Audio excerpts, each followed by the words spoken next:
Attends, je vais tenter quelque chose. Soit j'y arrive, je passe pour un beau gosse, soit je me loupe et je me fais une bosse.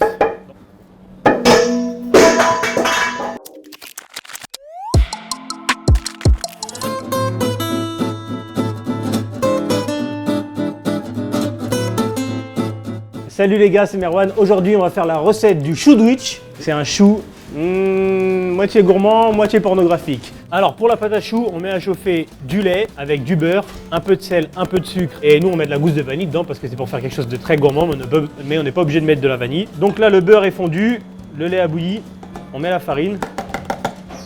Je coupe le feu, on mélange bien, je rallume le feu et on va dessécher la pâte à choux.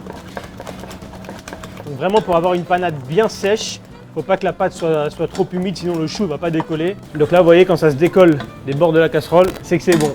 Là, je débarrasse la panade de la casserole. Vu que la casserole elle est chaude, si je mets mes œufs dedans, ça va faire une omelette. Et là, on va incorporer les œufs grosso modo un à un.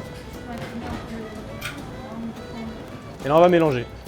Donc là, c'est quasiment bon. J'ai incorporé tous mes œufs dans la panade. On va avoir quelque chose de bien lisse, sans grumeaux, surtout important. Et voilà, pâte à choux. On va la débarrasser en poche.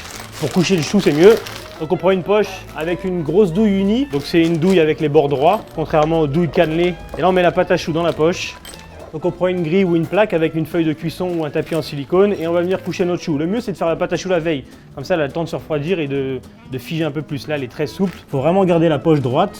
On appuie et on ne bouge pas la poche.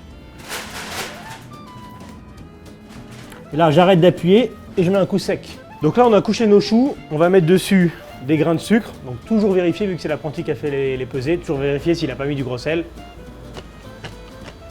Il n'a pas mis du gros sel. Donc là classique, hein, comme une chouquette, on va mettre des grains de sucre sur notre pâte. Et là ça part au four. Donc la pâte à choux, en règle générale, on vous dit de la cuire à four très chaud, à 200, 220. Mais le mieux, c'est ce qu'on fait ici quotidiennement, c'est de la cuire tout doucement, plus longtemps. Donc nous, on la cuit à 160 degrés pendant, là, on va 30 minutes pour des gros choux comme ça. Donc ça part au four. Prochaine étape, c'est la crème pâtissière. Donc pour la crème pâtissière, du lait entier, des jaunes d'œufs, de la fécule de maïs et du sucre semoule. Alors on met le lait dans une casserole, on le met sur le feu à chauffer et on va mettre, bien sûr, la vanille. Donc pour gratter une gousse de vanille, c'est simple. On l'aplatit un petit peu comme ça pour nous faciliter la tâche. Et ensuite, on vient la fendre en deux dans la longueur. Donc là elle est bien fraîche, bien grasse, c'est beaucoup plus simple que si elle était toute sèche. Et une fois qu'on l'a fondue, on vient gratter comme ça. Et on met dans le lait donc les graines de vanille et aussi les gousses, parce que sur les gousses il reste encore beaucoup de graines de vanille. Donc là on a le lait qui est en train de chauffer tranquillement avec la vanille. Donc la vanille on la met dès le début, des barres à froid, comme ça elle a le temps d'infuser. Et pendant que le lait est en train de bouillir, on prend un cul de poule. Attends, je vais tenter quelque chose. Soit j'y arrive, je passe pour un beau gosse, soit je me loupe et je me fais une bosse. Dans tous les cas, ça finit par os.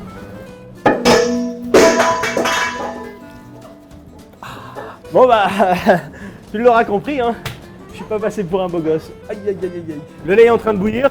Hop, on va laisser la vanille infuser tranquillement. Donc on mélange les jaunes d'œufs avec le sucre semoule, la fécule de maïs et la farine. Donc là, on va venir faire ce qu'on appelle blanchir les jaunes d'œufs. Donc là, notre lait est chaud. On va venir verser un petit peu de lait bouillant dans notre préparation à base de jaune d'œuf. Donc là, cette étape, elle consiste à apporter les deux masses plus ou moins à la même consistance. Parce que si on met cette masse un petit peu solide, épaisse là-dedans, ça va pas bien se mélanger. Et ensuite, on remet tout dans la casserole. Et là, on va venir cuire la crème pâtissière. Donc, feu vif. Et là, on fouette. On s'arrête pas de fouetter. Donc, on sait que la crème pâtissière est cuite quand on voit le fond de la casserole en mélangeant avec le fouet. Donc, vous voyez là, ça épaissit. On a une consistance un peu flan. Vous voyez? Donc là, la crème pâtissière est cuite. On la coupe et on va venir la débarrasser pour la refroidir. Donc faut la refroidir le plus rapidement possible pour stopper la cuisson et stopper la prolifération des microbes. Plus vite elle va descendre à température, moins les microbes auront le temps de faire la fête, quoi.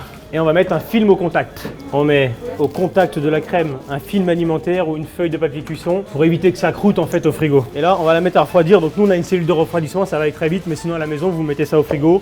Le mieux c'est de le préparer la veille, comme ça elle a vraiment le temps de refroidir toute la nuit. Maintenant, on va monter la crème, donc une crème liquide 30 ou 35% de matière grasse minimum pour qu'on puisse la monter en chantilly pour faire ce qu'on appelle une crème diplomate. Donc une diplomate, c'est une crème pâtissière additionnée avec une crème montée. Donc là, on va la mettre à monter et on met la crème dans le batteur. Donc la crème est montée, il ne faut pas trop la monter, il faut faire attention à ne pas la faire virer en beurre. On veut une crème qui est relativement souple comme ça. Donc la crème pâtissière est froide. Maintenant, on va pouvoir venir retirer les gousses de vanille. Donc on va remettre un petit coup de fouet dans la crème pour l'assouplir un petit peu. Et la crème montée. Donc on va commencer à mettre d'abord une petite partie de la crème montée dans la crème. Pour comme tout à l'heure lors de la cuisson de la crème pâtissière, amener les deux masses à même consistance pour nous faciliter le mélange. Donc au début on y va tout doucement avec le fouet et ensuite on va finir le mélange à la maryse. On va y aller délicatement pour garder toute l'onctuosité et le côté aérien de la crème montée qui va vraiment assouplir la crème pâtissière et l'alléger. Donc le chou est cuit, vous voyez on l'a cuit assez longtemps, on l'a bien séché pour pas qu'il retombe. On va lui faire un petit trou dans le cucu. Et là donc la crème diplomate qu'on vient de faire, je l'ai juste mise en poche. On va simplement venir garnir le chou comme ça.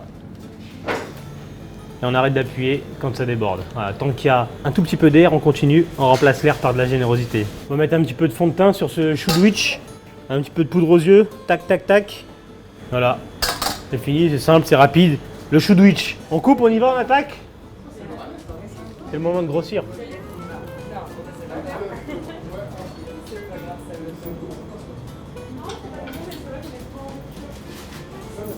Bon, je sais que derrière ton écran ça te donne envie. Je t'avoue que moi aussi ça me donne envie. Hein. Donc désolé poto, mais celui-là est pour moi.